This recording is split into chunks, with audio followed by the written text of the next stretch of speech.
What's up, ladies and gentlemen? I'm your host, DJ Hamilton. Welcome to DJ Sports, a place where we discuss sports, share bold opinions, and untold stories that make a difference. Watch on YouTube, feel free to hit the like, subscribe button, and share anybody you know who loves sports. And if you listen to audio platforms, leave a 5-star rating, share anybody you know. There's some technical difficulties in this show that are out of my control. I had some bad Wi-Fi connection issues. Well, on this episode, I'm joined by Phil Wilson to discuss SGA repeating his MVP. And what does that mean in the historical context? Where does he rank all time now that he won back-to-back MVPs? So we discussed that, and we made a conference finals preview. Without further ado, let's get into the show.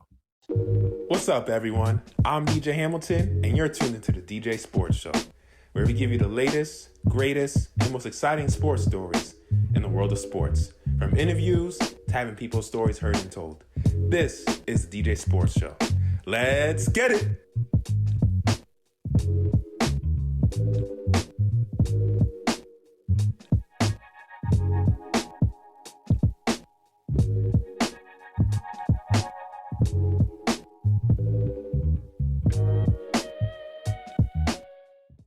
Here to talk some SGA repeating as the MVP and what it means, and conference finals preview with my guy Phil Wilson out in Maryland. How you doing, Phil?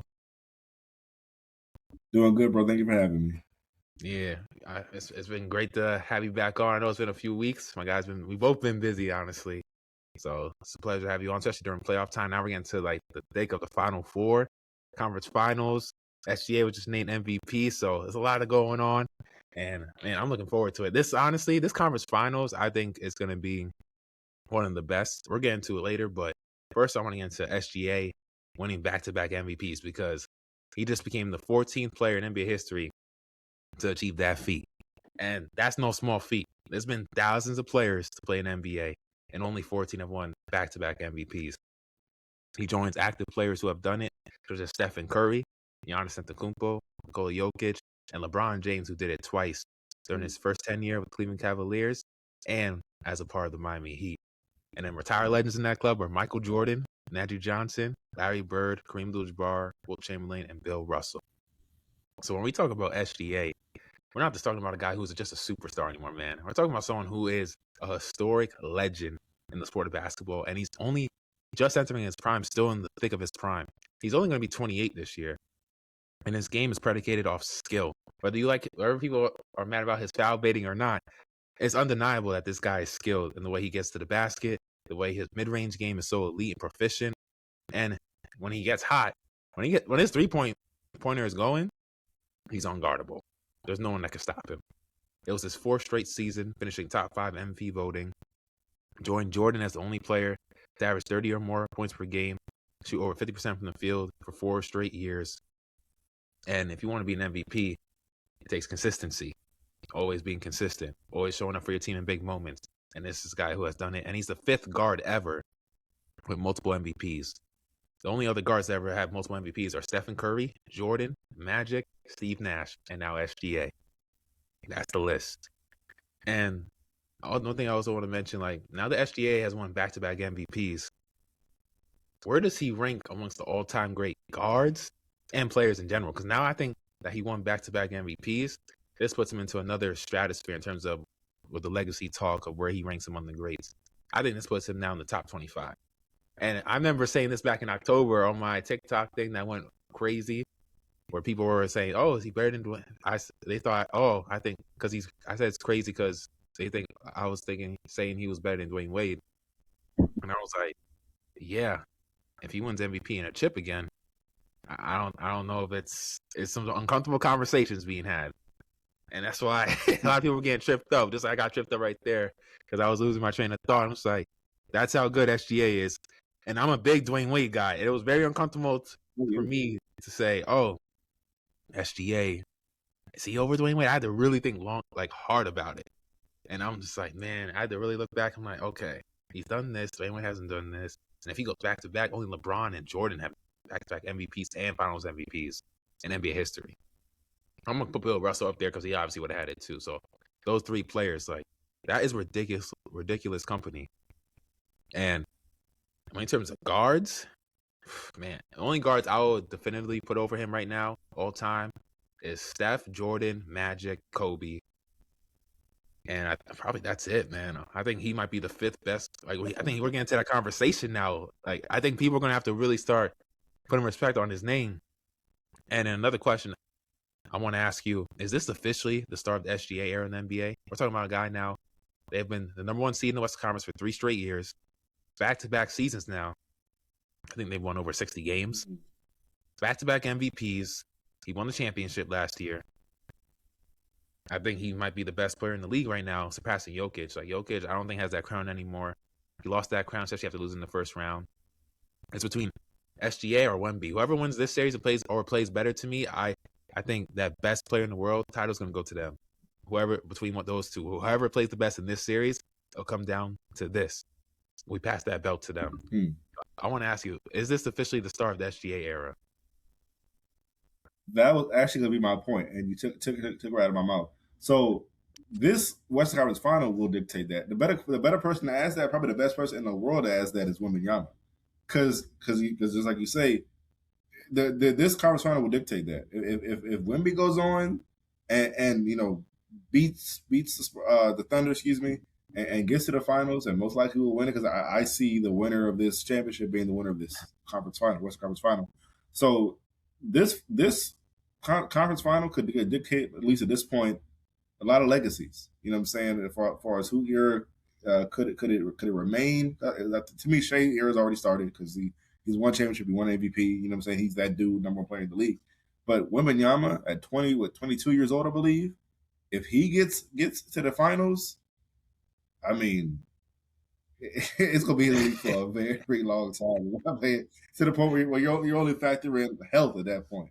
You know what I'm saying? And because we already talked with Shai, you already mentioned all the guards that when you think about great guards in NBA, not just NBA now, you think about NBA all time. The list is already short, and it's gonna get uncomfortably shorter if he keeps doing these crazy things. You know what I'm saying? So the fact that, like, the conversation of him being better than Dwayne Wade, which that's one of my all-timers too. I'm a big D Wade fan. You know what I'm saying? I hope he's my guy. But the fact that, like, what he's accomplished, what he's most likely, I would say, gonna accomplish this year, with how great he is, how great his team has been all season long, it's gonna be hard to pick against him to win the championship. Now, the one team I think can beat them, honestly, that I would say give them the best chance to is the Spurs. I don't know of any team that I would necessarily pick them to win straight up in a series that's left in the playoffs right now, other than the Spurs. Obviously, the Knicks are very talented. We could argue they have the best chance to get to the finals and out east. So I would love to see, personally, a Thunder Knicks matchup. I think that probably be I argue we could say that'd be the most entertaining matchup. But no, like I say, when it comes to the Shai era that's already started, it's either going to go in two ways. Like I said, the Wembanyama era is going to kind of smack that down and interrupt that.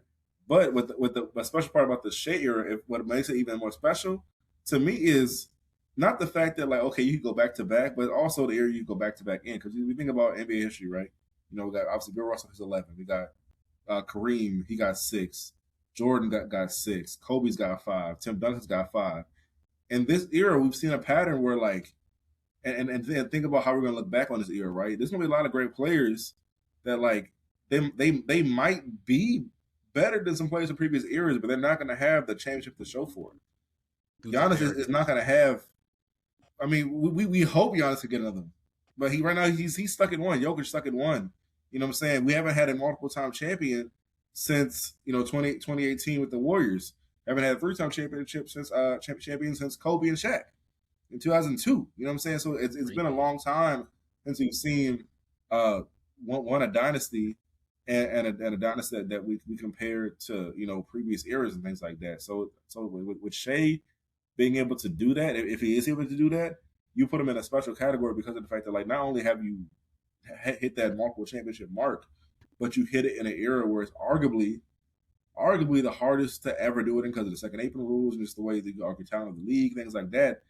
The league is getting harder to win more than one, because you got all-time greats that you could say are above certain players that may have more rings than them, but it's like, but they ain't got. But you get to that uncomfortable rings conversation where it's like, wait a minute, he only has 1. How can he be better than But at the end of the day, if he gets 2, and with the season that they had, to get two, the second run is looking easier than the first as of right now.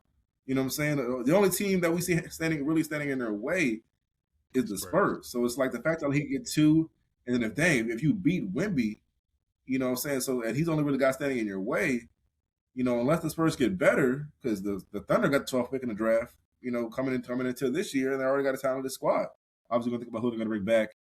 Next season, things like that. I believe they got some key guys who be free agents like AJ Mitchell. I think Lou Dortz as well. But if he gets back-to-back rings, man, he vaults himself into a very, very special place. And honestly, I'm here for it. I'm excited to see it. He's looking like that Jordan of our era, and you love to see it. Ooh, I like that. So I remember when I did my NBA 75 list back when I was a senior in college in 2021. Mhm. And around that 20 to 25 range, I'm looking at it right now on my Google Docs. And at 20 at the time, I had Giannis. I probably would have him higher now. Mhm. Because this is, Mhm. he's been more All-NBA first teams, more All-Defensive teams since then. He's only only player in NBA history to average over 30 points per game on over 60% shooting from the field. Not even Will or Shaq have done that. Yeah, he would be even higher. I probably would have him over KG now. And I had KG 18 at the time. So I would have him over KG. Big KG fan. Oh, yeah. 21, I had Isaiah. I had Dirk at 22. D-Wade at 23. 24, I had Elgin Baylor. 25, I had Charles Barkley. And then just a few players with more context. 26, I had David Robinson. 27, John Havlicek. And 28, Bob Pettit. 29, Allen Iverson. And then 30, I had Kawhi Leonard. I think at this point, SGA, he obviously is over Iverson. And as much as I love Iverson, I think he passed Iverson after last year. He's over Kawhi because he's more durable. And Kawhi never won MVPs. And he never won back-to-back titles. The question, he's over Dave Robinson because he led a team to a title as the best guy. He's over John Havlicek, even though I love Havlicek. Even though to me, he's one of the most underrated players of all time. I just think what SGA, what he's been doing stuff we haven't seen since Jordan in terms of efficiency. Like, that is ludicrous. He's only guard to ever shoot 55% from the field. And he's not like he's just a run and dunk, guard or anything like that. He's actually shooting threes, mid-range. Like, that is absurd. People need to really, think about that. Like, this guy shot 55% from the field as a guard. We only had that from big men who only run and dunk. Like, come on. Like, it's a joke. It's a joke, man. And then he's over Barkley. Much as I love Barkley. And he's over Elgin Baylor. At this, I'm going to ask you a list because I want to know your opinion, too. But I'm going to finish. Okay. But he's over. I'm going to have to put him on Dwayne Wade now. Whether he gets the chip or not, I think I'm going to have to put him on Dwayne Wade now. Whether he gets chip or not. Okay. I think the peak has been absurd. He's doing things we haven't seen. I love Kobe, but Kobe wasn't this efficient. Even though I still have Kobe over him clearly, but not even Kobe was this efficient. Steph wasn't this efficient. And Steph is an efficient player. Yeah, for sure. I got it. And the fact that he still has so many years left to still build. Right. He's well on his way. You know what I'm saying? He's over Dirk for me. Not mad at me. Well, I would say his argument with him over Wade, whether he gets the ring or if he doesn't get the ring. But if he gets the ring, I don't think it's an argument anymore. For me, if he gets the ring, I won't argue. If he doesn't, okay, it's still an argument. But for me, I'll put him over D-Wade without the ring. Another MVP, back-to-back, only 14 players and over how many players have been in NBA history? Over 4,500? Right. Come on, bro. Exclusive territory right there. The thing is, Wade doesn't have one. As great as he was, he doesn't have an MVP. As great as his resume is. Yeah, he argued could have had it in 09. Yeah, that's tough. Even though one thing I talk about, I say, for example, not to change the subject, but it's like one thing I mentioned to myself is like for example, Kobe, Shaq, great as they were, between the two of them, they have 2 MVPs, one each, right? One thing I think about when I think about the basketball conversation is dudes who may not have had MVPs or might have not had as many MVPs. To me personally, reason you can't overlook that too much, you know what I'm saying? It's because here's the thing. They may not have had MVPs as some other guys, but if you look up their numbers stack up just as good as anybody who won MVP in whatever season. Like if you look at Kobe's 03 year or D Wade's 09 year, those years stack up just as good as anybody's, MVP season. I mean, when you consider those numbers. So that's one thing I think about when MVP is very tough because you got guys who arguably should have had at least one. You got guys who should have had more, in my opinion. Hell, even LeBron could have had more. Jordan obviously could have had more. Hell, he should have won 93 over Charles Barkley or 97. I think it was 97 over Karl Malone. Which was one of the closest MVP races of all time, for example. So to me, it's tough because honestly, it's the point of like, yes, you did or didn't win, but to me, how I also look at it is like, how many MVP caliber seasons did you have? Where you were either deep in that conversation, may have gone second or third or whatever have you, the circumstance didn't line up for you to win MVP. But when you've had those MVP caliber seasons that rank just as highly as guys that actually did win the award, that to me is something I do put in the conversation as well. I mean, I know end of the day it is a very strict, like, oh, did you win or did you not? So I do understand that point, but like that is the tough part when it comes to a guy like when you mentioned Shai, who has multiple now, and D-Wade doesn't have any, but it's like, dang, D-Wade was so nice though. So it's crazy. It's crazy to me to think that like he didn't have one, but to me that shows how great his guard era was because of the fact that like a dude that great, it's like, man, if you look at his numbers, this is Kobe was even greater. And that's my point. Kobe had a 35 point season, didn't win MVP. So it was like, you know what I mean? Like, come on. Steve Nash won. I'm not saying Steve Nash didn't deserve it, but I'm just saying making that point to where like the league is so talented. There's going to be dudes who put up ridiculous numbers, and they have not won as many MVPs as you think their name, as you attach their name to their greatness. Oh, they should have more MVPs. As great as they were in their day, history just doesn't, reward them in that same way. Nah, for sure. And it was funny. Him and Steve Nash are Canadian. They're the only Canadians to ever won MVP, and now they both did it back to back. Ain't that ironic? Mm-hmm. Yeah. So I'm gonna read it because I want to know your opinion too. So I'm gonna stop me when you hear an NBA legend that's better than SGA. I'm gonna read a few names. Charles Barkley. Yeah. Say yes. You can say yes or no.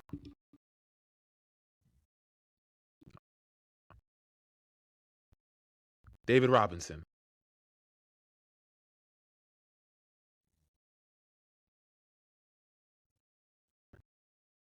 That looks like a no. David Robinson?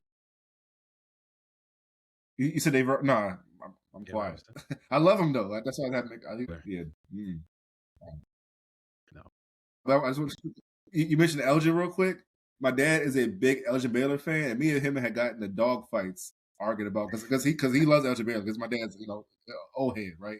So I'm obviously a Kobe guy. Just to make a quick point, Elgin Baylor's his dude. So like, no, he's not better than Shai, but quick Elgin Baylor story, yeah. Dwayne Wade. Okay, this is where I'm gonna be honest. To me, the second I get the second MVP, but for me personally, it's still 3 versus 1 championships. That does True. For me. That does kind of shake that for me. It's tough. It's almost like it's like neck and neck. Like I'm not mad. I don't think it's disrespectful if you want to say Shai is better necessarily, or you like his game better because like at the end of the day, everybody's so great.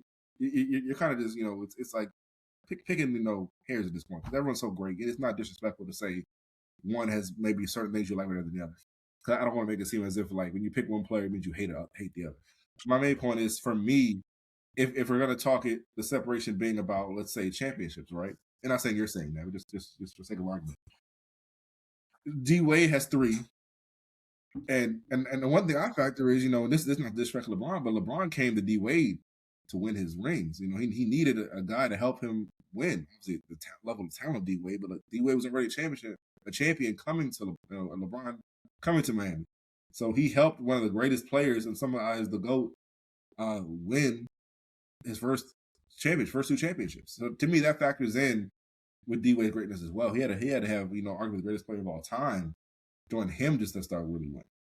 You know what I'm saying? So for me right now, I would not put D-Wade behind Shai, but that a second chip could put him up at the top because D-Wade won as the best player in the championship team, even though he has 3. And that 06 ring was one of the most impressive performances, to me ever, at least definitely in this century for his championship performances. But if Shai gets 2 championships and 2 MVPs, it's all right. The argument kind of thing. And considering also in D Wade's case, unfortunately, he didn't have the level of longevity like other guys have. You know what I'm saying? Especially in this modern era. Like people argue the whole James Harden D Wade debate. Even though yes, D Wade is better in my opinion, mainly because of the playoff performances. But people argue that James Harden longevity is what, kind of could, sway you to the Harden side, even though it doesn't for me. So I still say D Wade is better as of right now, but that could change in like what? a month. Like a month. You know what I'm saying? You know what I mean? It could, because the 2 ways, like 3 weeks. Honestly, that could that's change. why back Yeah, to MVPs. I'm like, oh, man, you know what I'm saying? Yeah. So for sure, D Wade right now. For the, hey, we'll have I have the same question in a month, and I might have a different answer. Dirk.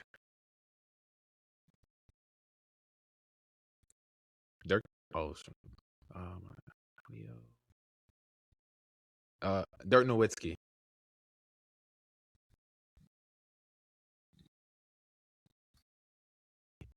Isaiah Thomas.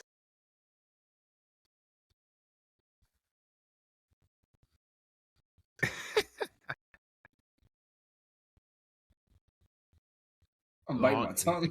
They getting real thought into it. Or how about I say this? Okay, if he no, this will be a better exercise. How about I say this? If he gets the next championship, is he over all the guys I named already? That's D Wade, Dirk, Isaiah, Charles Barkley, David Robinson. Like he's clearly over them. To me, yes. Now Isaiah Thomas, what makes him so great is the tough part with Isaiah though is where I give him so much credit is he's one of the dudes who could stand up, look LeBron, look Jordan, look Bird and Magic and I say, hey, I beat all y'all, en route to get my chips, and he won back to back. That's where I give Isaiah a ton of credit to where him being a small guard. We talk about the tough physical era that he played in. They have beat 3 unbelievable icons of the game. And in some ways, I feel like, the current generation of basketball forgets how great Isaiah Thomas was. You know what I'm saying?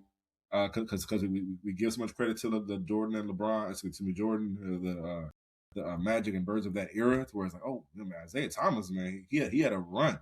Bad Boys had a run, and also there's that stigma of the Bad Boy Pistons and the whole, ducking Jordan in the '91, college finals, and they didn't shake hands and all that stuff. So he kind of gets a bad rap. Also, Isaiah does bring on himself because he be hating. It is pure. I can probably let it go, man. Y'all in y'all 60s, bro. You know what I'm saying? Y'all been retired for how long? Y'all still on? You let bygones be bygones, bro. I'm not saying you gotta, shake hands and hug and cry like like Magic and Isaiah did, but like, come on, man. You know what I'm saying? Exactly. Let it Jerry go. West. Life is short. Jerry West. I heard you. Go to the next one. Kevin Garnett. Giannis.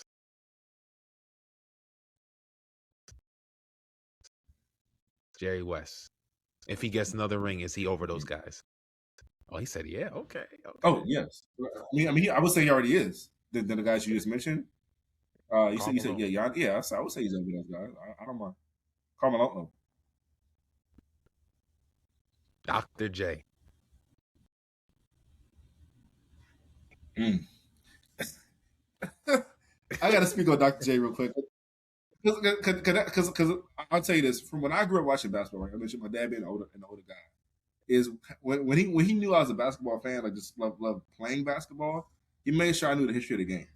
And for me, when he had his old VHS tapes and he showed me the ABA, right?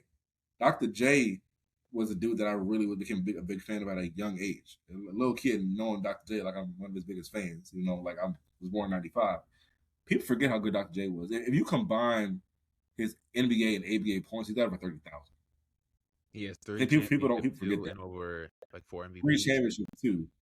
And 4 MVPs. You know what I'm saying? People really. It's to the point where like Dr. J was so great, but the era he played in, you really got to read up on game to know how great Dr. J really was. This is a dude that was inspired, that inspired MJ. You know what I'm saying? So like that shows you the level of greatness of what we're talking about. You know what I'm saying? So to me, I just as a fan of the game, I can't put Shai with Dr. J yet. Okay. Just because he meant too much for the game. People mention, obviously with Magic and Bird did for the NBA. Dr. J did a lot for the NBA and what it became kind of in the middle of him playing. Because it also, to me, his legacy doesn't get appreciated enough because of the fact that if you think about like his ABA numbers aren't counted with NBA numbers. So like if you put that together, like say he has 30 over 30 points and all the statistics he had at the time and things like that, and only winning one NBA championship. He mentioned the multiple ABA championships that he had, but no one talks about that. I believe with the New York Nets he won the ABA championships, and then one in '83 with the Sixers, which were one of the greatest teams of all time. But Dr. J is one of those dudes where I feel like if you don't know ball, it can be easy to Shai. You know what I'm saying? But right now, I can't put Shai above Dr. J as of right now. Big Dr. J fan. So according, but he could be. You could argue he could be after the second championship, maybe, but not right now.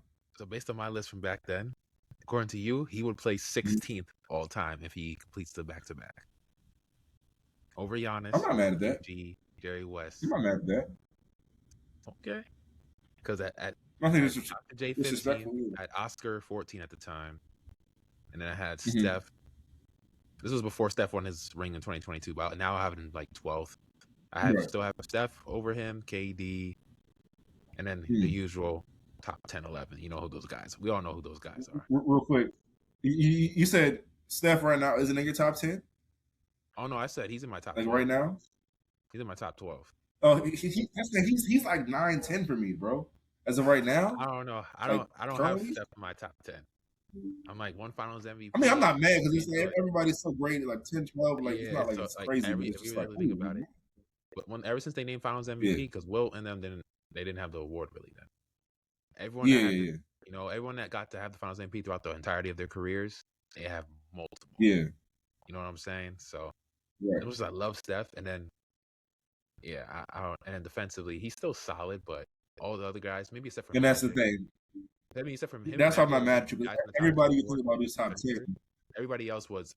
Oh yeah, you know what I'm saying. Exactly. Magic has more, what I'm saying? More Finals MVPs. So that's why I put Magic. Right. And Magic was a revolution. I still got him.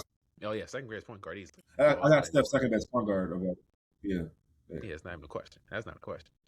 Those names, I'm not mad at you. Like it's tough because it's like it is tough to rank dudes who are in the middle of their or like guess you would say starting their prime. It's 27. You said, So it's like, but I'm not mad at you if you want to make the argument. But obviously, to me, it's easier to really kind of encapsulate play's career when it's near the end. But I'm not mad at you if you want to put him anywhere. To me, when I think about like a range that like is a comfortable range, like 16 to 20, I feel like is a comfortable range for a guy who's playing at an unbelievable level and already getting compared to all-time greats when he's nowhere near finished. I think that's fair to say. To where like if you want to say he's better or not better than those players, the argument is very valid. You know what I'm saying? Exactly. I think the biggest shot to me when of the names that you said he's over is Giannis. Mm-hmm. I was like, wait, whoa. And that was tough. That was tough. Yeah, I'm like, even with another ring or not, I'm like, Giannis' defensive impact and how dominant he is. Well, I would say with another ring, to me, he'd be over Giannis because I mentioned the point earlier about how like the guys of this era, there's a lot of guys now because of the different champion each year. We had a lot of guys with one ring, but to me, being in the same era as Giannis, if he gets a second ring and a back-to-back ring, that's where I would say he can be better than Giannis. To me, that argument is more valid if he wins. Because then if he don't, then it's okay. Because to me, it's like what separates you in your era. Like we know about the greats who separate themselves in the era. In previous eras, we got to get into it. But I'm saying this era, that'd be the way of like a guy like Giannis and like a Jokic. Shai will separate himself, in my opinion, by getting that second ring, and obviously another championship, another MVP as well. Because I would say a separator for Giannis, man. One of the 3 players ever to win MVP and DPOY in the same season. Only Jordan Hakeem have ever done that. Or is it David Robinson? I forgot. One of those two. I think it was Jordan and Hakeem to do that in the same season. Like that's different, bro. Yeah, it was Jordan Hakeem. Yes. That's different, bro.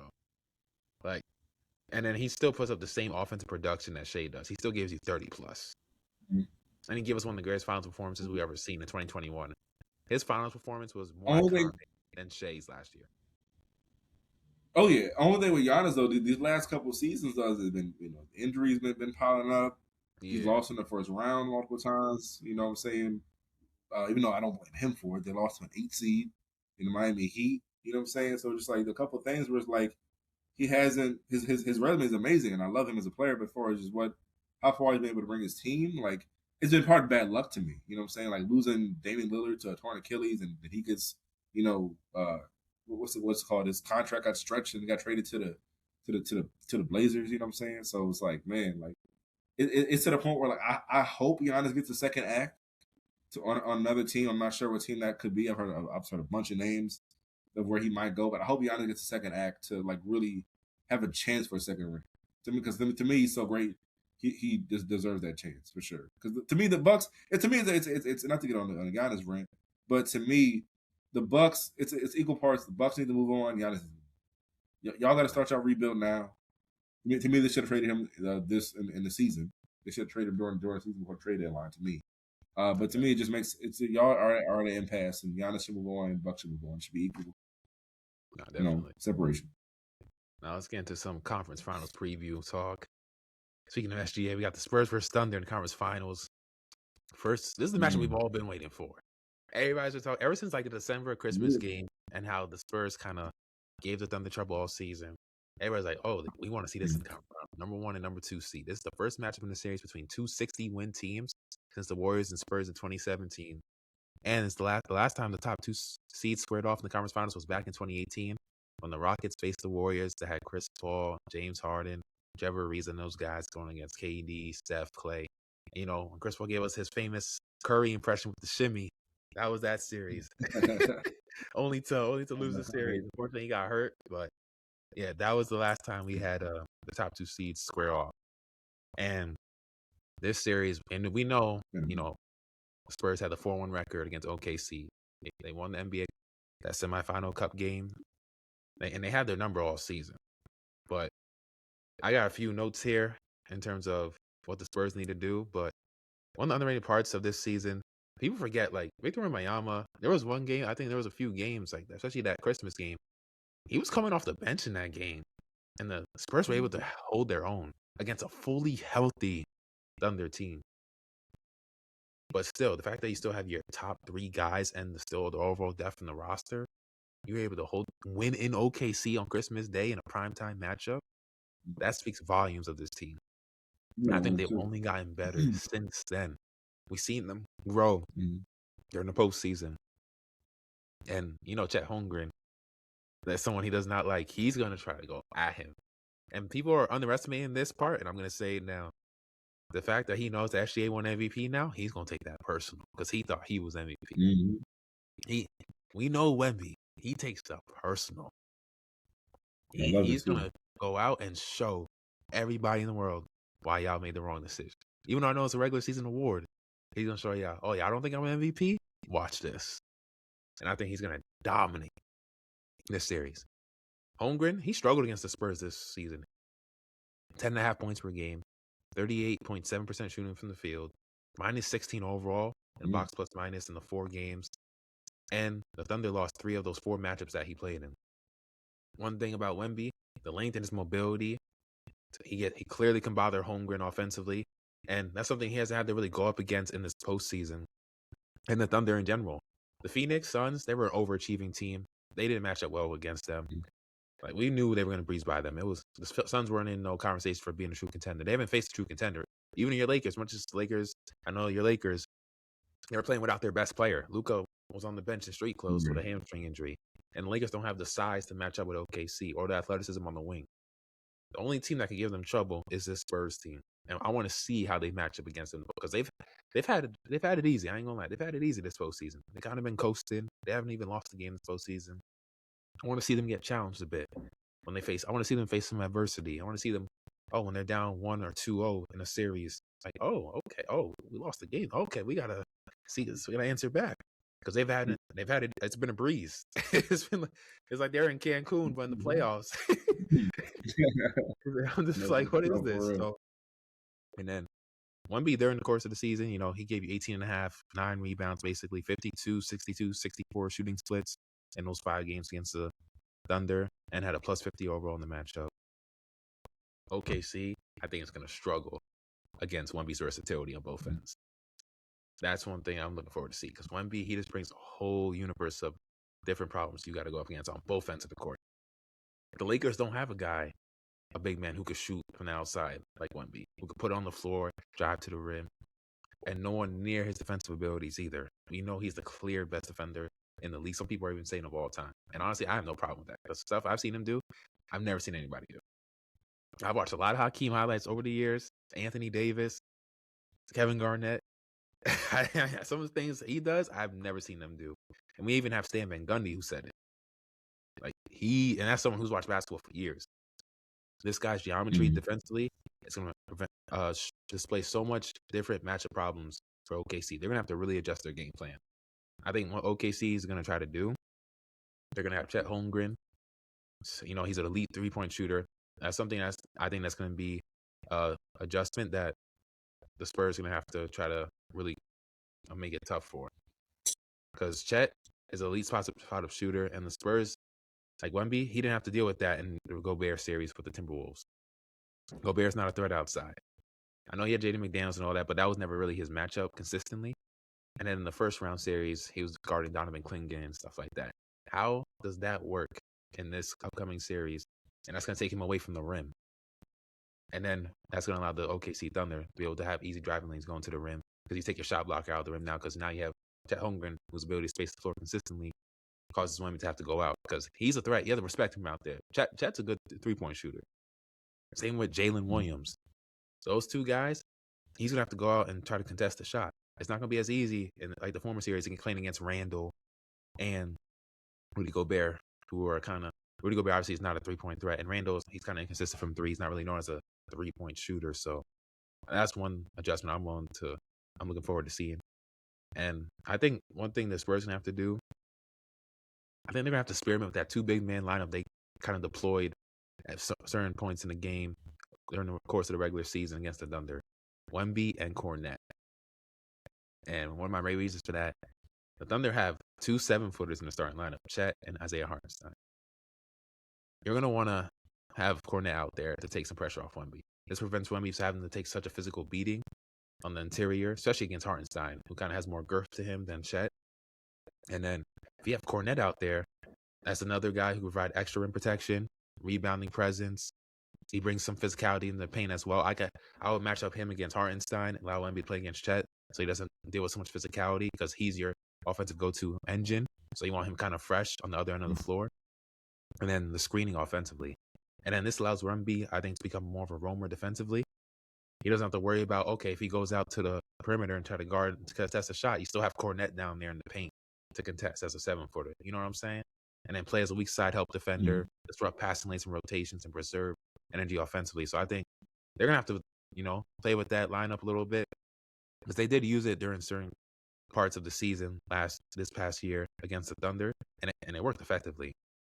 I know that people are going to say, oh, why are you going to play both of them? Because, when one of them needs a breather, or they both need to go to the bench, who's coming off the bench? But I think Mitch Johnson, he's going to do a great job of knowing when to play that rotation and when to put it into practice in the game. And I think that could be a key adjustment in this series, and how the Spurs can be effective and hopefully win this series. Very good point. I think so. For me, what I really want to see in this series most, with no Jalen Williams, people forget Jalen Williams. I think people forget how good Jalen Williams is, because Jalen Williams has missed so much time with the hamstring injury, mostly during the regular season. He missed obviously a lot of time in the playoffs with that thing, that left hamstring injury. Then because they won so easily against the teams that they played, it's like, oh man, they don't even need Jalen Williams. No, they should trade Jalen Williams. Things like that. They should package Jalen Williams and number 12 picks for some other star player.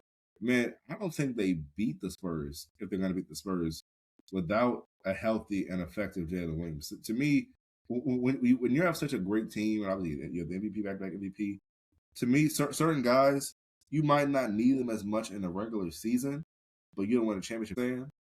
I think if Jalen Williams has to have a more defined role, because the thing about Chet has had a very good run in these spots. He played very well, especially against my Lakers. He tore us up.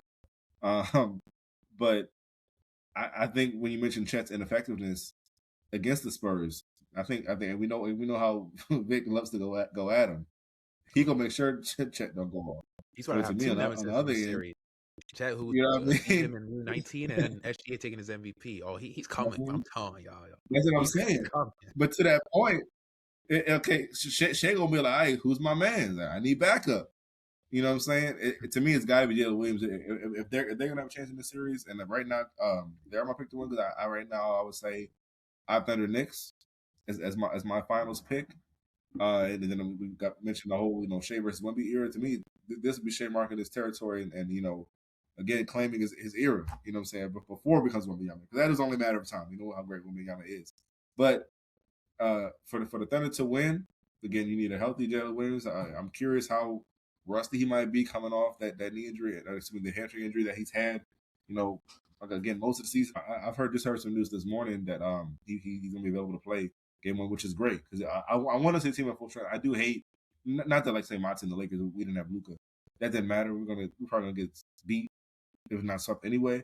But you just hate when injuries come into play as far as how things play out. So I do hope that Jalen Williams is at his best going into this series, and for over the course of the series, and having anything that comes up, because I think that this could be. We all knew it was going to be a great matchup if it happened, but the fact that it's here, it kind of reminds me, if you think about it in football, the Rams-Seahawks matchup that we all kind of knew, kind of envisioned that being the Super Bowl, if you will, where whoever wins that game is going to get to the Super Bowl and win. I feel the same way about this series. So I'm just glad we get to see it. And if I had to pick who's going to win it, man, it's going to be absolute cinema. If I had to pick right now, this postseason. That's what I'm saying. Maybe the most entertaining series of all of them. Obviously, we've got a game 7 on right now, but if I had to pick, bro, I'm going to say Thunder in 7. I have Thunder in 7. Oh, man. I think I'm going to get into my prediction after, but I had Thunder. Okay. I had Thunder in 6 or 7. That's what, because I just feel like they're 15, 12 deep. It's insane, bro. 12 to 15 deep. Yeah, it's they have guys on the end of the bench who can be a starter on another team. It's ludicrous, man. I haven't seen the team this deep in a long time. High quality players too. Mm-hmm. AJ Mitchell will be starting on almost every other team in the league. He's that good. He's that good. Real. He can go. Man, he was killing in the series. Yeah. Oh yeah, he was cooking Austin Reeves. What? Oh my goodness. He made him look so bad. The Lakers have to question, man, do we want pay this guy and make him our second option? I absolutely do. I was to be spam, but I was like, oh, come on, bro. We can't be doing this. Man. It's like, yo, Austin Reeves is not looking good for your salary coming up. Whatever the max he wanted was, hell no. It makes you think about how Jalen Duran was looking at these playoffs. Are you want this much money? You playing like that in the playoffs? Playoffs? Like, nah. That's why I'm glad we can't be doing that, bro. He got his eligibility for NBA, because man, it would have been ugly for Detroit if they had to pay. Man, oh my God! Come on now. You know how that apron works? Nah.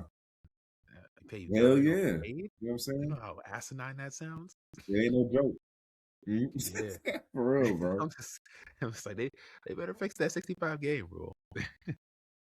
Yeah, man. I have some key factors for the Spurs. Yeah. So not only that big lineup, but some key players, I think they're going to really need to step up if they want any chance to beat the Thunder.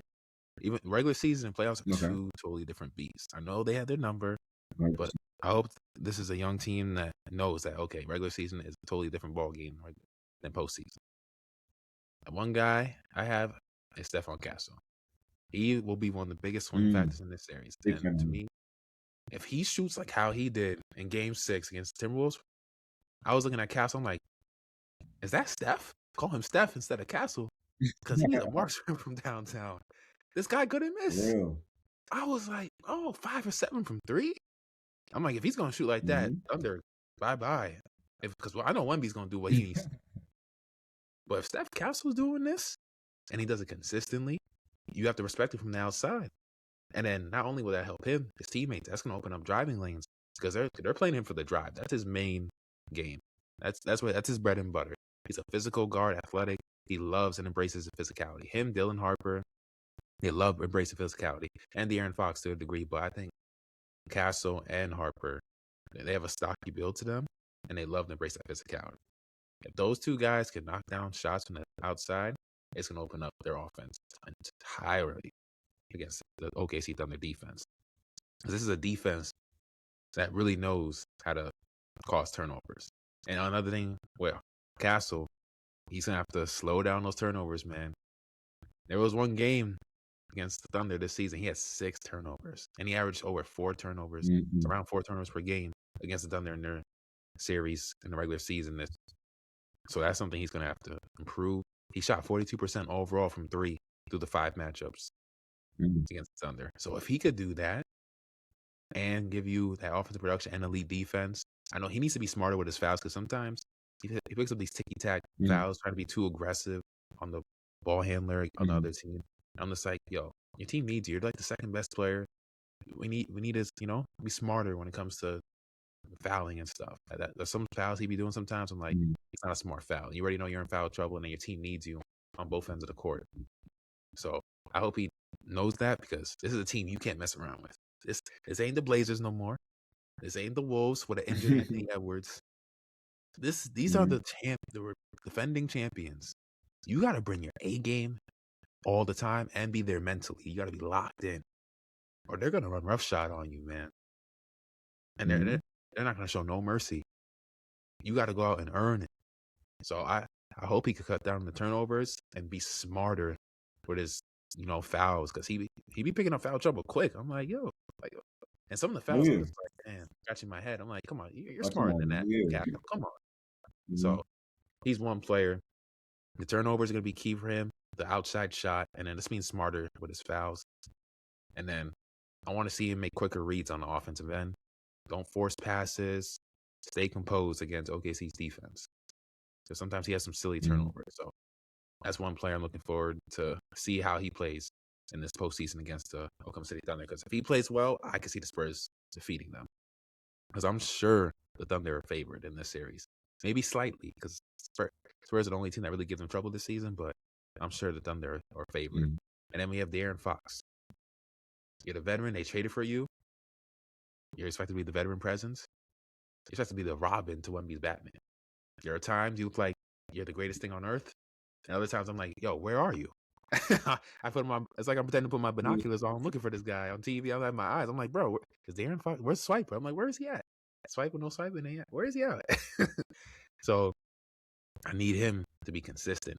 Like if he plays like he did in that Christmas Day game, 29 points that day, he was quick. He was decisive in his offensive decision making. Whether he was going to attack the basket, go to rim, stop on a midi dime, pull up, mid-range jumper, putting constant rim pressure on the OKC Thunder defense.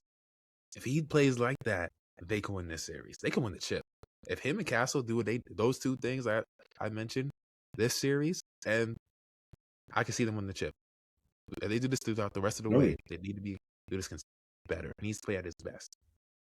Because he might not be as good as SGA, but in terms of being able to, cancel out SGA at the guard position, him and Castle are going to have to do that because SGA is that good. And J-Dub, he's going to have his game. So we need both of those guys to play at their optimal level to cancel out those guys. Because I don't see any big on OKC being able to match up with Wemby. Wemby's going to do what he needs to do in the front court. We need the guards to play elite. So those two guys to me are the key factors, swing factors in this series. If they play great, I don't see the Spurs losing, man.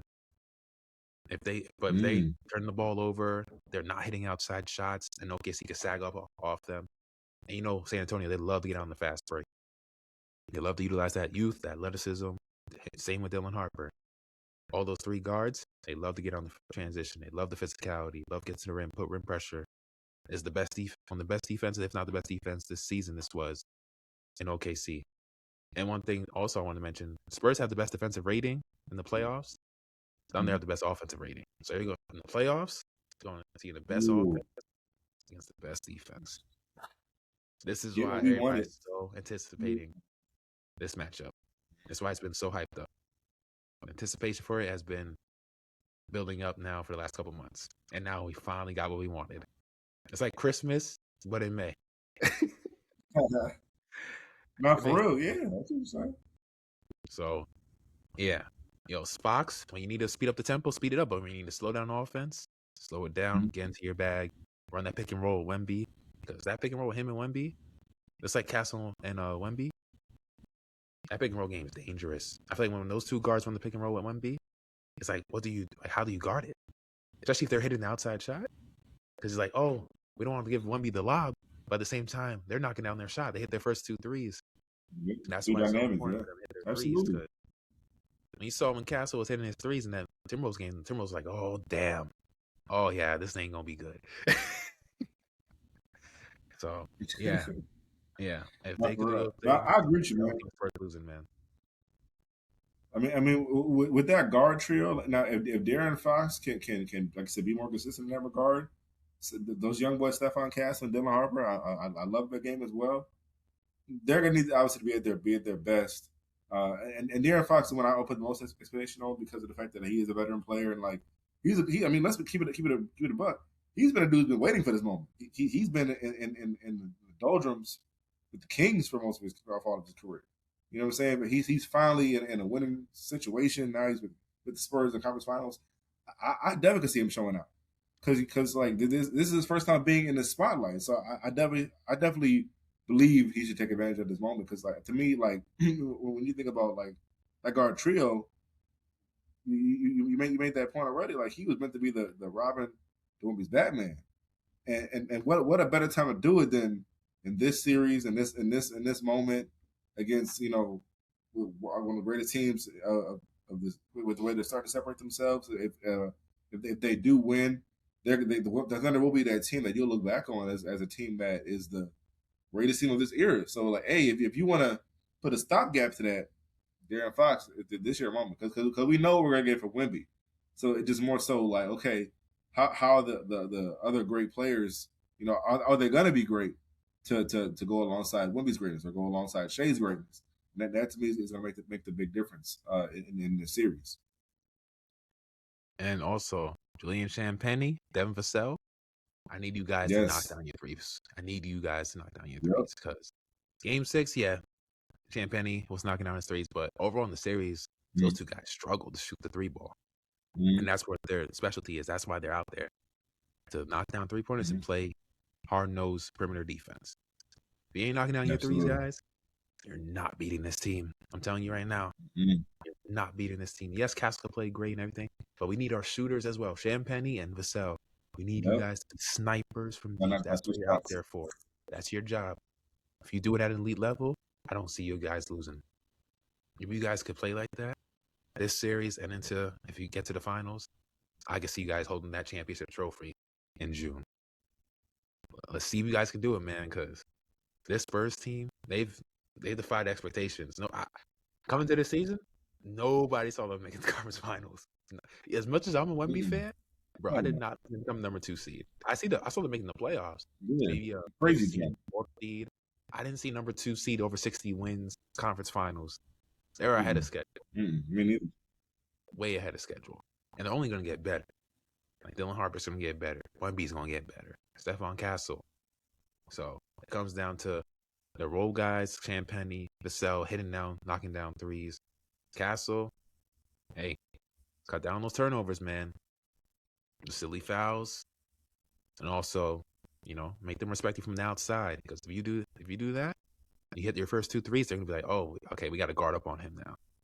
And then Fox, I need you to be the best Fox. I need you to be the Sacramento Kings Fox. Yes. We show him that 2023 playoffs going tit for tat against Steph Curry. I need to see that Fox. If he plays like that, ooh, man. So, and we want to see that. We want to see that, bro. Yeah, I want to see the best. Basketball. Yeah, I want to see the best go at it. So those are my keys. And then the Thunder, J-Dubs can come down to his health. How does he look off the hamstring? Can he explode off it well? And he's going to be going against a fast team in San Antonio Spurs who really can get out in transition. If I'm the Spurs, I'm testing that hammy. Is that hammy really healed? Got to. Attack him defensively. Don't settle for threes against him. Make him go left with his left Make him hamstring. think about it. Make him feel that. Yeah, make him think about it. Get out in transition. Wreak havoc defensively. Cause turnovers. Get out in transition. Make him run. Yeah, because this is the only team that can really match up with them physicality wise and athleticism wise. Oh yeah. So absolutely. if I'm the Spurs, make sure he feels it. And then also Jack Holmgren. Wait, how are you gonna guard Wemby? Wemby's going off. And your team's like, down 10, down 15. SGA, he's doing his thing, and if J-Dub's struggling, are you going to be able to show up? Because you struggled against him throughout the course of this season. I want to see how he responds. AJ Mitchell, I know he's going to, do what he has to do off the bench. He's been elite. So the bench guys, it's going to come down to their bench because I think OKC is the best bench in the league. I want to see how the Spurs are able to, neutralize that. It's not going to be easy because they have so many guys. But I think OKC has a deeper team. They're a little bit more polished. I still see OKC coming out on top. But if the Spurs do what I said they need to do, those guys, I won't be shocked that they beat them. I won't be shocked. No, yeah. It's a toss-up. It's all. Like you say, the Spurs have a 6 man of the year, but the Thunder's having just such a deep team. They're deeper than the Pacific Ocean. So when it comes to guys that they can bring off the bench and have impact, that's going to be a very key for this series. If you get that level of production in this series to match up against the Spurs bench as well. So that to me is arguably just as key as how the starters are going to play. That's just how good these teams are. No, for sure. And then Eastern Conference, I know we have Game 7 going on right now with the Cavs and Pistons. We already have one team in there already with the New York Knicks. And we're recording this right now with Game 7 going on. We have the Cavs up 38-26. So the Knicks have been rolling throughout the postseason 8-2. And despite his scoring being down with Karl Anthony Towns, he has been an elite playmaker for them throughout the course of this postseason. He's dropping dimes. He's making teammates better. He's just doing everything at the top of the wing, high post. He's looking like a wizard out there offensively with passing the ball. And then Jalen Brunson being Jalen Brunson. And I love how they're not being like a Brunson-centric offense. And it's been showing and paying dividends this postseason. The question is now, we don't know who they're going to play as we're recording this, but if they play the Cavaliers, I think the Cavs match up better against the Knicks than the Pistons. And I say that because they have the Twin Towers in Mobley and Jared Allen, but they have more offensive firepower. They have a guy in Donovan Mitchell, who I don't know if people know is one of the best guards in the league. He can give you 30 to 40 in a game if he needs to. He has shown up in big moments in the playoffs. He's a playoff riser. And I know people say James Harden, but also James Harden's an elite playmaker. And then you have other guys who can knock down shots. Dean Wade, Max Strus. He showed up the other day against the Pistons the other day and had like 5-6 threes. They have more firepower offensively to me than the Pistons. Pistons, I know, gave the Knicks their number this postseason, this regular season. But I think they're going to be tired. I mean, same with the Cavs. You can say that too. But the Cavs might have more guys. They kind of could rotate the minutes and keep guys fresh. Pistons, outside of Cade, man, it's like offensively, it's a struggle. We've seen Tobias Harris kind of drop back down to earth. And against the Knicks, that's just not going to fly. Yes, you're a great defensive team, but offensively, how are you going to keep up with this offensive juggernaut? The Knicks are the second best offensive rated team in the postseason this year, and the second best defense behind the Spurs. How are you going to be able to go against that with your limited offense? Cade is, tired or struggling. Who's going to be the other guy? Because Tobias Harris seems like he's dropping back down to earth. Even with Tobias, is that enough? I just don't think it's enough offensively. The Pistons have. So I think the Cavaliers are a better matchup. And if they do play the Knicks, I got Knicks in 6 against the Cavs. I think the way Cat's playing right now, I think he'll look to be more, aggressive offensively. He's going to have to against their big lineup. He didn't really have to do that the last couple series. Playing against a hobbled Embiid. So Embiid wasn't really healthy. And then also playing against the Hawks, who they didn't have a big really, Kongu 6'9". They didn't have a big man threat. So they couldn't kind of get away with, just playing mostly small ball. But when you're playing against this Cavs team now, they have 2 7-footers. yeah, you're gonna have to show us something, Cat. You're gonna have to be more aggressive offensive. We're gonna need 20 and 10 from you. With and then, And he's been keep the balling. assists going, but we're gonna need 20 Mm-hmm. plus 25, 30-point games from you to win this series. Mm-hmm. And then I also think the Knicks have a lot of guys they can throw out the Cavs defensively. Josh Hart to really make it tough for Donovan Mitchell. They have Mikal Bridges. OG Anunoby expected to come back game 1. They said his hamstring's not as bad as it was a couple years ago, so he should be healthy and good to go. So that's another. They have 3 legit wings on the perimeter. They can throw at Harden and Mitchell, and they're gonna make it a nightmare for them. And I just don't see how the Cavs can be able to overcome that because that's not just one guy. They have 3-4 guys they can throw at them, and that's really where the bulk of their offensive scoring comes from is their perimeter. I know Mobley and Allen they score, but it's really from Donovan Mitchell, and then James Harden when he gets hot. So if they can stop their backcourt, I just don't see how the Cavs are going to be able to, overcome that. And if it's the Pistons, I got Knicks in 5. Pistons are going to be gassed. And then your main offensive engine, he's going to have to deal with the full court press of that Knicks team.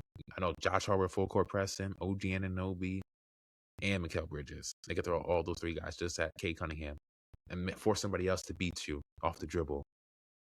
And we've seen throughout the postseason, that hasn't been the case. They haven't been successful at it. I know they beat Orlando, but Orlando wasn't the offensive juggernaut what the Knicks are. And then right now, you see they had to push more 7 games against the Cavs team. Obviously, they're better offensively than the Orlando Magic were. So it's only going to get harder. If they do win this game, they come back and win this game against the Cavs, I don't see them beating the Knicks. So, yeah, honestly, I have the Knicks coming out the East. I said that from October because that's before Tatum came back. But even then, when Tatum came back, I still thought the Knicks would come out. I just thought the depth they have, and then now they've been playing better in the postseason. I'll be shocked if the Knicks don't come out the East.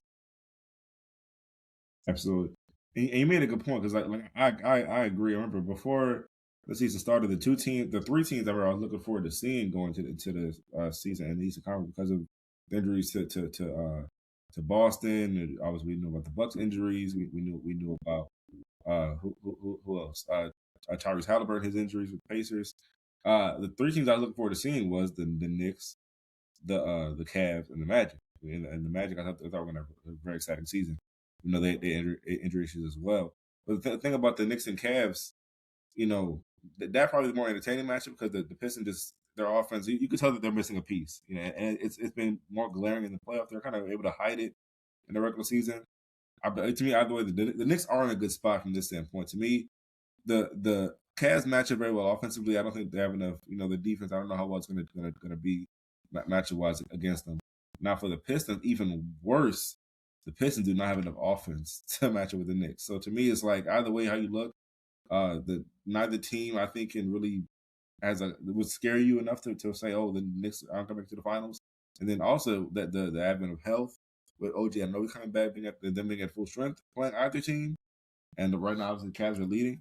But as of right now, like the Knicks have the best shot that they've ever had, to get to the finals and have a chance to win it because not just who they're playing in the conference finals, it's also the way they've been playing. They got the Sixers up out there really really quick. Obviously Embiid had his issues, but man, since that Game 3 loss to the Hawks, they've been a total different team. I love the way Cat's been playing. They've really found a balance with Jalen Brunson and Karl Anthony Towns to really find balance in the games as far as Cat has his moments to be the best player. Jalen Brunson makes his plays as well, and just overall cohesion. OG Anunoby's been phenomenal in this playoffs up until his hamstring injury issue that he had, and then even without OG, they still swept the Sixers no problem. So they're playing on a different level right now, and they make it to the point where like you can't actually. I know we talked about earlier with the Thunder Spurs series, whoever wins that series won the championship. You still can't discount the way the Knicks are playing. They're going to make it a very competitive series against whoever they play. Someone get to the finals as well. You know what I'm saying? So to that point, like I really am excited to see this conference final, but then the finals is going to be that's going to be amazing.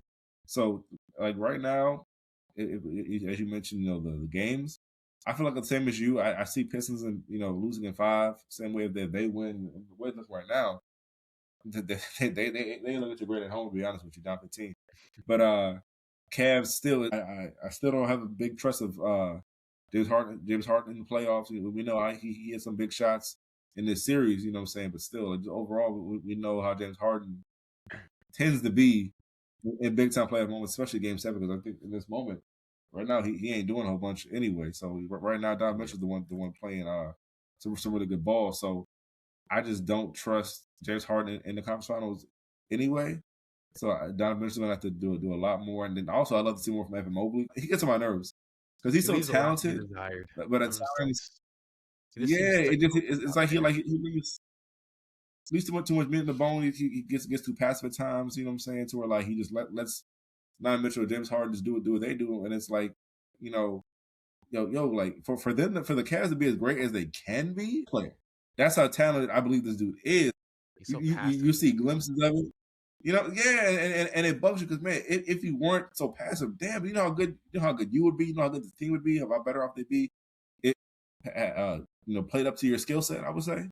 Man, it did be even more competitive, conference finals where you think how him and Cat can match up if he's playing at the level we believe he can play. And that is at that point now we're like, are we gonna get the level of player we think you should be? Because at this point, and you're still good, but it's like we're past the point of you being like a player that can ascend to these certain heights where it's like, bro, like it kind of caps, in my opinion, how good this Cavs team can be.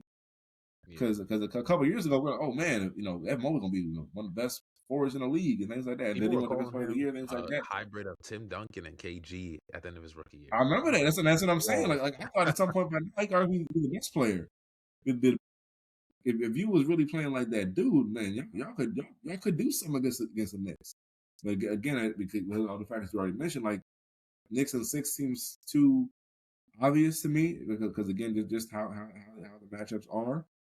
Despite the talent on the Cavs, because you have a really good backcourt combo, you have a good front court in Evan Mobley and Jared Allen. But just like, unfortunately, there's too many nights where all those players don't show up.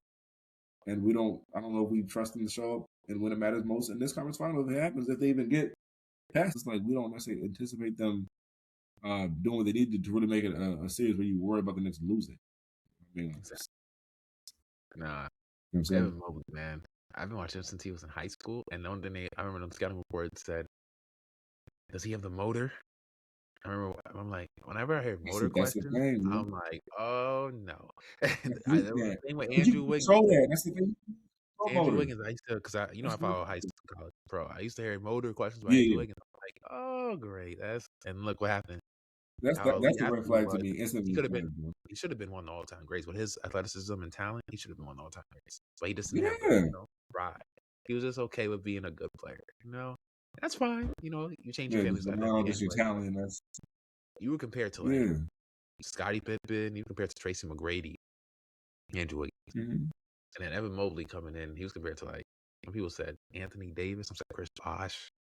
And then after his rookie season, people were like KG. I was like, all right, guys. I don't see the dog in him too. Let's calm down. He's quiet. So that's why some people said Tim Duncan because he's quiet. He can't be an offensive hub like a Tim Duncan. His game was loud though. That's one thing. His game was loud. Like if he was that offensively, this team would have been to the conference finals or finals by now, easily. And I think it would have been last year. If he was that offensively, they would have beaten the Pacers. Like no way. And then even Giannis said he thinks a couple years ago he said, I think Evan Mobley could be better than me. It's up to him if he wants to be. Like Giannis said that about Mobley. Nah, I didn't. Nah, even though I know Giannis trying to give him Giannis being nice. Giannis being nice.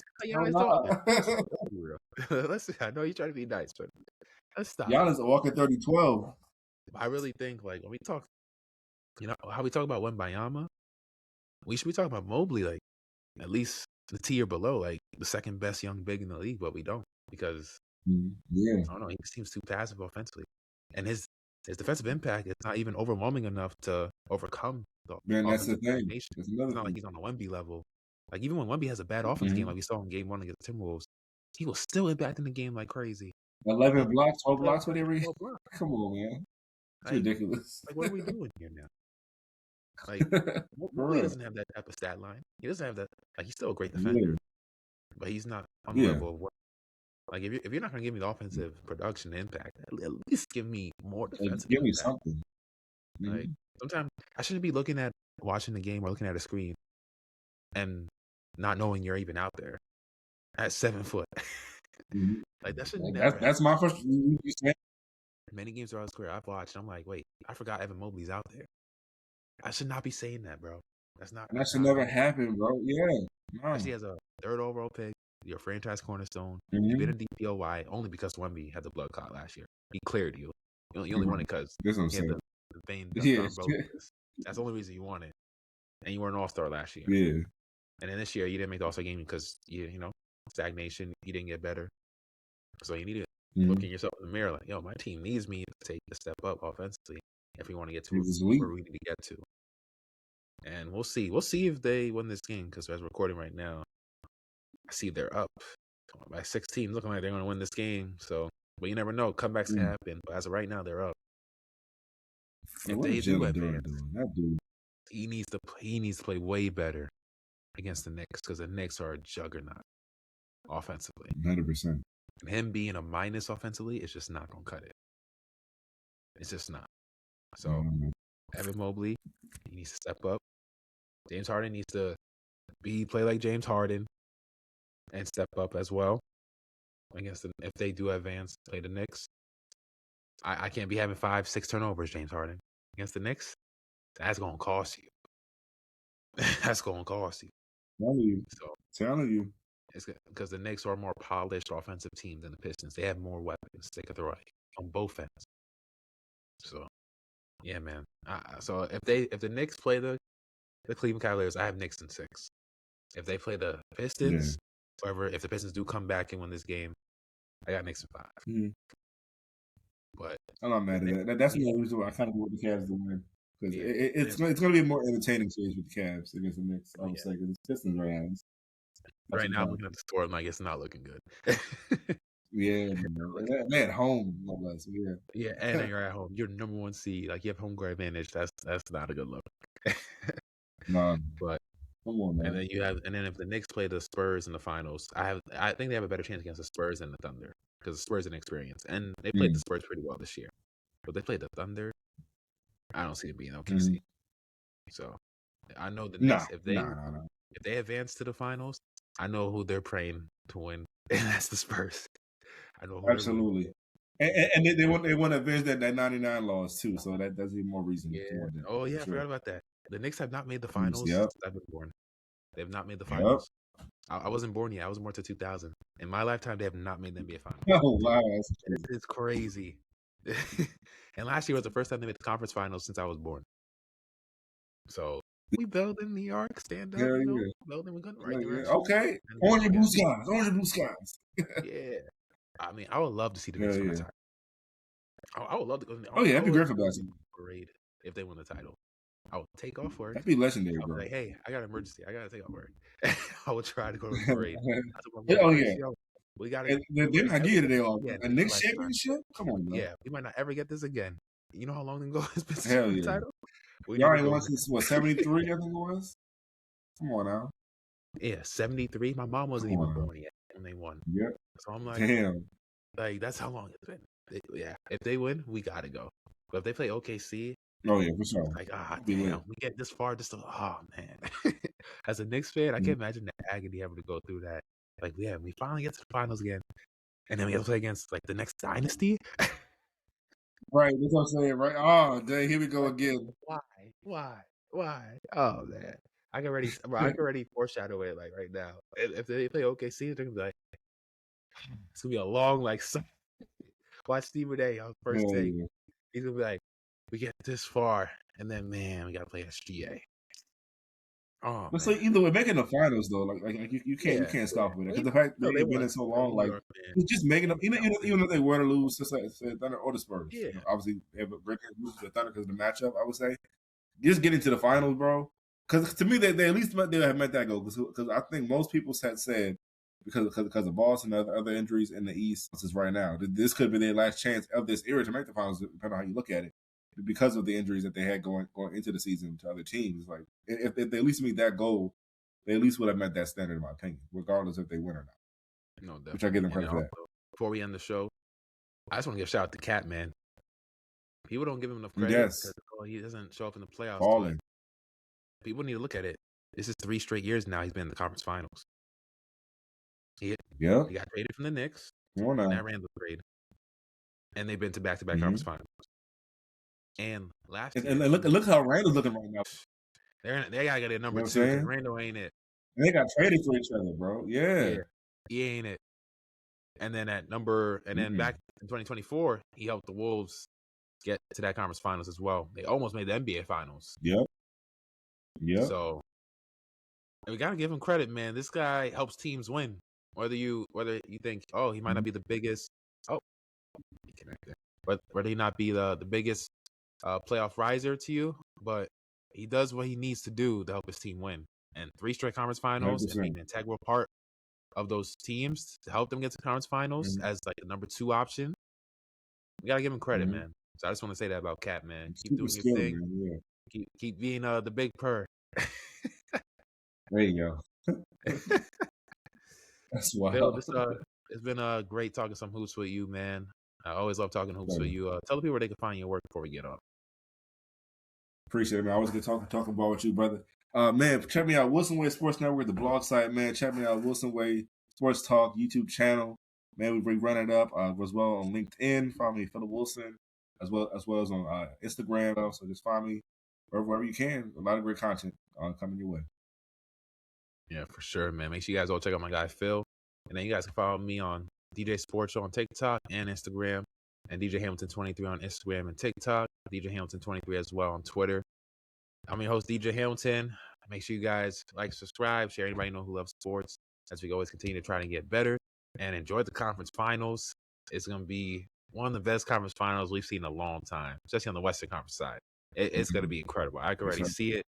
It's going to go the distance, 6-7. So gear up, grab your popcorn, and it's going to be theater. But without further ado, ladies and gentlemen, I'm your host, DJ Hamilton, and I'll see y'all next time. Peace.